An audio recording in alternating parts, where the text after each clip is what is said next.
নামকরণ করলেন। এবার প্রেমানন্দে হরি বলো, প্রেমানন্দে হরি বলো, প্রেমানন্দে হরি বলো, প্রেমানন্দে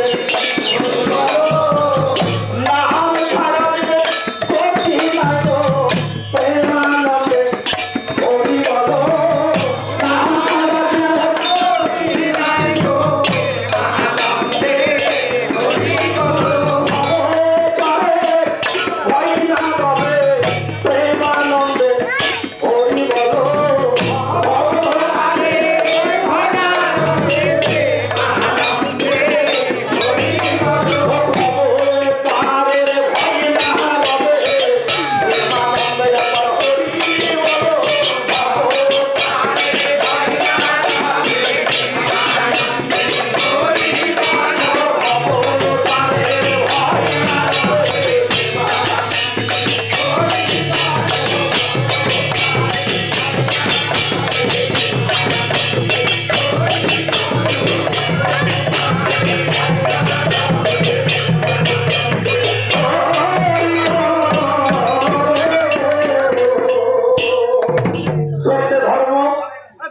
সত্য ধর্ম ছিল তপস্যা। মানুষ হাজার হাজার বর্ষ তপস্যা করে ভগবানকে লাভ করেছে। তাই ছিল যজ্ঞ, হাজার হাজার বছর মানুষ যজ্ঞ করে ভগবানকে লাভ করেছে। তারপরে ছিল পরিচর্যা, অর্থাৎ পূজা অর্চনা। পূজা অর্চনা করে ভগবানকে লাভ করেছে। আর কলিযুগ একমাত্র নাম হচ্ছে, ধর্ম হচ্ছে হরিনাম। এই হরিনাম ছাড়া জীবে এই কলিযুগে কোনো গতি না। তাই দাপর লীলা শেষ করে ত্রেতা যুগ, সত্য যুগ, দাপর যুগ লীলায় ভগবানকে উপনীত হলে যশোমতী মা এবং নন্দঘোষ পিতা। নন্দঘোষের নবলক্ষ ধেনু, নবলক্ষ ধেনু নন্দঘোষে। তবু প্রতিবেশীরা একদিন মা যশোমতীর কাছে অভিযোগ নিয়ে এলেন যে তোমার ছেলে আমাদের মণিমাখন চুরি করে খেয়ে নেয়। মায়ের দুঃখ হবে যে আমার বাড়িতে নবলক্ষ ধেনু, আমার বাড়িতে কোনো খাবার অভাব না, আর আমার ছেলে তোমাদের মণিমাখন চুরি করে খেয়ে নেয়। এই বলে মা একদিন শ্রীকৃষ্ণ ভগবানকে মনে তুমি বাঁধবো। তা বৃন্দাবনে যতগুলো দড়ি ছিল মানে সব গাছের সঙ্গে বাড়ি মনে করে 4 মন থেকে অবশেষে নিজের শাড়ি খুলে যখন বাঁধতে গেল ভগবান ধরা দিলেন। কেননা ভক্তাদি ভগবান, ভক্তের কাছে ভগবান বাধা পড়ে, কিন্তু ভগবানকে কোনো দড়ি দিয়ে কিংবা রসা দিয়ে বাঁধা যায় না। একমাত্র ভগবানকে যদি বাঁধতে হয় তাহলে ভক্তির দড়ি দিয়ে বাঁধা যায়। তাই মা যশোমতীকে বলছেন একদিন, মা আমি গোচারণে যাবো নবলক্ষ ধেনু নিয়ে, আমাকে তুমি সাজিয়ে দাও। তাই আমার সাজারে দেবো মা,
Yeah.